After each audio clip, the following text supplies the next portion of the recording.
Hello everybody. Today we are going to see lecture number 4 from design and analysis of an algorithm, and today's topic is analysis and design of an algorithm. Our major focus for the few classes for coming 2-3 lectures would be on analysis of an algorithm. Till now we know that an algorithm is a step-by-step procedure to solve any problem, right? So we have a problem, we want to solve it, and we write the steps so that we can solve the particular algorithm. Now the question is how we are going to analyze our algorithm. There are three things involved with the analysis of an algorithm. The first thing is how we are going to analyze the algorithm. The second is how we are going to judge the algorithm. And the last one is how we are going to give weightage for an algorithm. Okay, so there are three things which we must learn when we have to analyze the algorithms. The first one is how we are going to analyze the algorithm, how we are going to judge the algorithm. Judge means which algorithm is best. Is it good? Is it worst? Is it best? Like that. And how we are going to give weightage for an algorithm. Weightage means how much time it is going to take, how much minimum time it is going to take, how much average time it is going to take, like that. So we are going to see all the three things one by one. So today we will focus on whenever we will create an algorithm, how can we analyze it? In the last lecture I told you, whenever we have to analyze an algorithm, we have to check how much execution time our algorithm would take in order to get completely executed in computers, and how much space it would require, right? So today we will see the first part, that is how we are going to analyze the algorithm. And by doing that, we check the order of growth. So the first thing we are going to see is order of growth. Why, I can ask you a question. What do you mean by the order of growth? Any algorithm, whichever you will create, is expected to work fast for any input size. Whichever algorithm you are going to design, obviously your expectations is that it should work fast. Okay, now consider,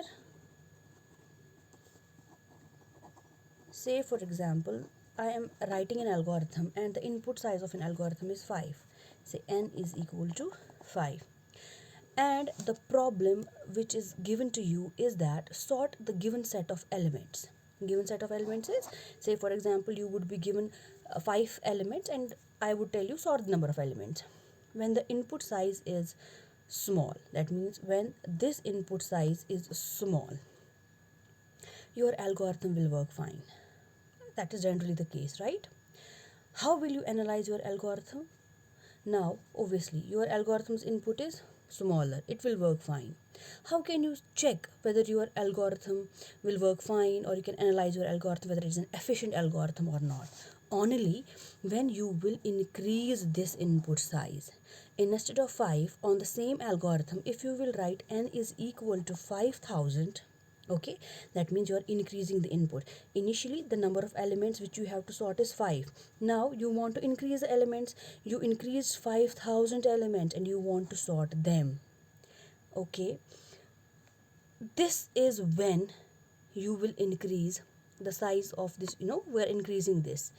This is how and when you will analyze your algorithm, whether your algorithm is work fine, best or not. On smaller input, it will work fine. When you are increasing the input size, no doubt it would take extra time. The time for execution would be large. the time for execution would be large, but your algorithm will work fine. ठीक है? That is how we can analyze the algorithm.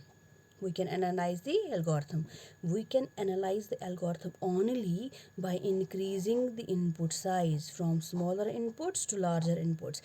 On smaller inputs, your algorithm will work fine. It would take lesser execution time, but as soon as you will increase the execution time or you will increase the input size, your execution time will be more, but your algorithm will work. It will take slightly larger time, but your algorithm will work fine. Say for example, consider you are going to sort a list of elements number 5. Say when I said n is equal to 5, we can write 35, say 29, 14, 15, 12, like that. Okay, you are asked to sort this list in ascending, but what if the size of n will be equal to 500 or n be equal to 5000, right? So as I said, maybe or may not be. Sometimes your algorithm will work fine and sometimes it will take a longer time to give you the result, and that is how you are going to analyze your algorithm. We analyze the algorithm only by increasing the input size. So I can say change in the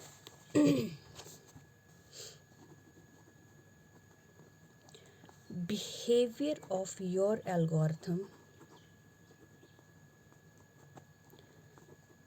as the input size increases. Change in the behavior of your algorithm as the input size increases is called the order of growth.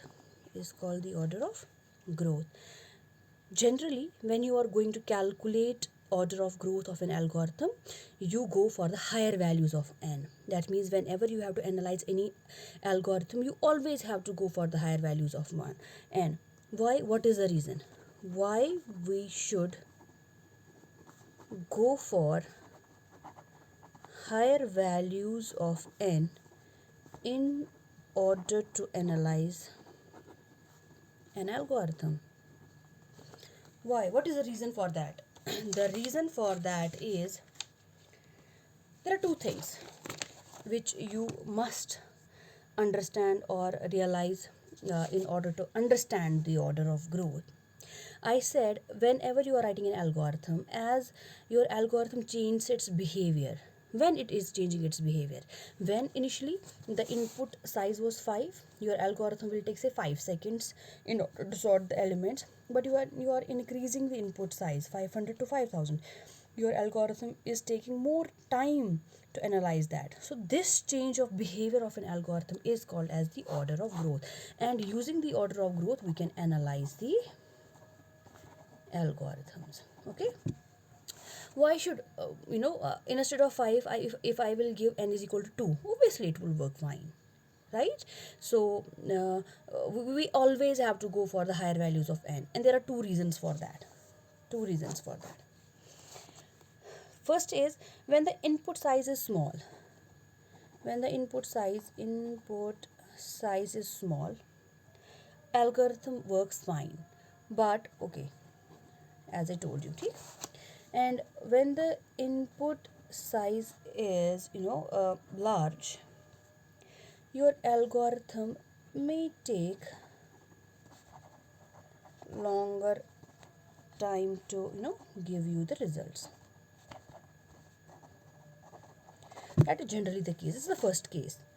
The first case is obviously when your input size is small, it will work fine. You are going to get your results very soon. When you are increasing the input size, that means your input is large, your algorithm may take longer time to give you the desired results. The second most important reason behind that is all the real-time applications we have higher values for n. That is the reason why we go for the higher values of n. Second reason is all the real-time applications. I will give an example for this as well.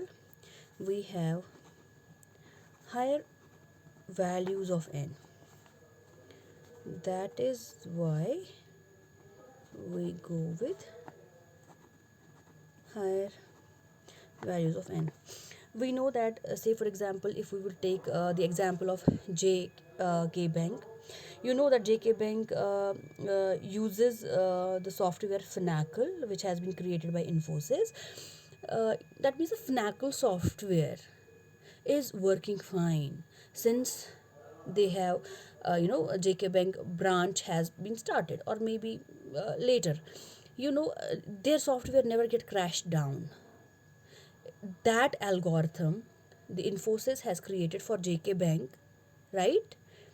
Okay, is working fine because every day hundreds, thousands of customers are going to be gets increased in, you know, gets enlisted in JK Bank. So that is the biggest example of this, that we always have to create such algorithms which will work fine no matter what will be the input size, smaller or larger. Your algorithm must be such that it should be efficient no matter how much input size you are going to increase for that. So the biggest example is JK Bank Finacle software by Infosys. Okay, and we know when the input size is smaller, when the input size is, we got it till now, smaller, the execution time will be lesser, right? And vice versa, when the input size is larger, the execution time will be more, right? And that is what we call the change in behavior of algorithm as the input size increases is the order of growth. Hope you understood. Thank you so much for this. Do ask me any question, any confusion you would have in this lecture. Let me know. Thank you so much.